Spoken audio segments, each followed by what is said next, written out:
Hello everyone, this video has just been put together for information purposes for the upcoming spring break. It won't be a long video, about less than 5 minutes, but it does have some very important information in it. So if you bear with me, I'm just going to flip to a PowerPoint presentation that again has some of the information.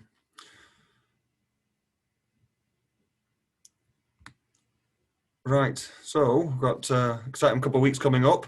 So what we'll get out of this very brief presentation is to go over again the return to play protocols that we're currently under because of COVID, some policies and procedures, the spring camp waiver, the drop-off and pick-up guidelines, go over a few important housekeeping, and again, if there's anything that you want to ask me in addition to what's presented to this in the presentation, please don't hesitate to drop me an email and I'll respond to you as quick as possible.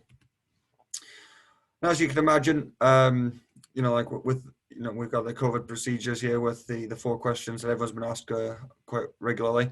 So again, like if your child's not feeling very well, they're not to attend camp, we are going to send you this document in advance of the camp, and you'll have to print off some copies of it because you're going to have to bring a signed copy every day camp. So Monday, Tuesday, Wednesday, Thursday, and Friday.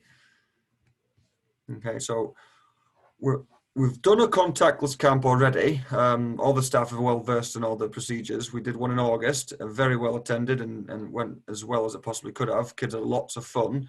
But again, we do have to have the kids separated 2 or 3 meters apart at all times. We do a lot of sanitizing of hands. So, I mean, if you want to put in into your kids' backpack, their own hand sanitizer, that's fine as well. But we do have some on location that will be having the kids sanitize hands regularly. We won't be able to play games, as the case at the moment, but we'll have lots of competitions and lots of fun. We had a very successful summer camp, and I would imagine that the spring camp will be just as fun, if not even better, because again we've got a lot of months behind us in this COVID protocol. I'll just go over briefly the location of the camp because both weeks are a little bit different. So March 15th, the week, we're actually at Field 3. So it's the first field you'll see when you come up from the main parking lot at Bunny Blake West. So that'll be pretty self-explanatory. And then the classroom is labeled Field House. So that's where we'll rotate groups through. We've got, we can't have too many kids in the classroom at one time. So essentially, the group stays together throughout the whole week with the same coach throughout the whole week, and then they'll have an hour in the classroom throughout the day, either for a lunch break or just for a classroom session, because we can't have kids playing soccer from 9 till 3:30. Doing a bit of a break, so we'll do a bit of a classroom session there and go over some things in there. But the second week of spring break, we're actually on Field 1, and the facility has requested that we do a specific enter and exit protocol. So when you park in the parking lot and you walk up the steps to get to Field 1, you'll walk on the west side of Field 3, and essentially where the sign-in for the camp will be for the second week is underneath the viewing tower, and then you pick up your kids at a gate on the opposite end there. So just again, it's all in the emails and everything like that. But camp starts at 9 o'clock, so you drop off your kid, in and around there, unless of course you've signed up for the early drop off, which is at 8:30, and then we finish camp at 3:30. So the kids are ready to go at 3:30. If you have signed up for the late pickup, then we'll have the kids in the classroom there for pickup at 4 o'clock.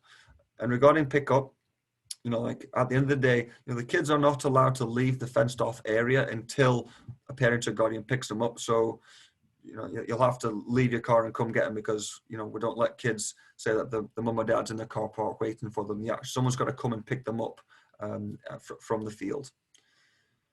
Also, regarding the classroom there, the U11 and U12 girls, both weeks, week 1 and week 2, they'll start their day in the classroom. So they'll be able to sign in directly at the classroom with their coach, and they'll spend the first hour of the day in the classroom going over some things before hitting the field after around 10 o'clock. Some general housekeeping, as you'd imagine, for a week-long camp that's a full day. Make sure you have your kids have a water bottle, even multiple. depending on how hot it's going to be. Again, like I don't know what the forecast will be like. It seems to always be changing. But in the mornings, definitely, if it's going to be a sunny day, have the kids put on some sunscreen. We'll remind kids, throughout the day to put their own sunscreen on. They bring snacks, bring a good lunch. There's nowhere to warm up food or keep food cold. So keep that in mind when you're giving your kids the lunch for the day. We're on turf both weeks, so you're wearing cleats or you're wearing turf shoes. And the kids are to wear the Cliff Avenue uniform. For the 1 or 2 kids that are new to the club, then we'll make sure that you have a kit for the week. And also, checking the forecast. It's always good practice to bring 1 or even 2 extra sets of clothes just in case it is a wet day, because the kids can go and use the washroom facilities to change into some dry clothes for the lunch break, and then do dry for the rest of the day, hopefully. Just a very quick, brief presentation here. If you do have any additional questions for spring break camp, please don't hesitate to drop me an email. But we'll be sending you that the COVID spring camp checklist waiver form in the next couple of days, and we'll also send you another reminder email for what to expect at camp. Looking forward to seeing the kids there. Thank you.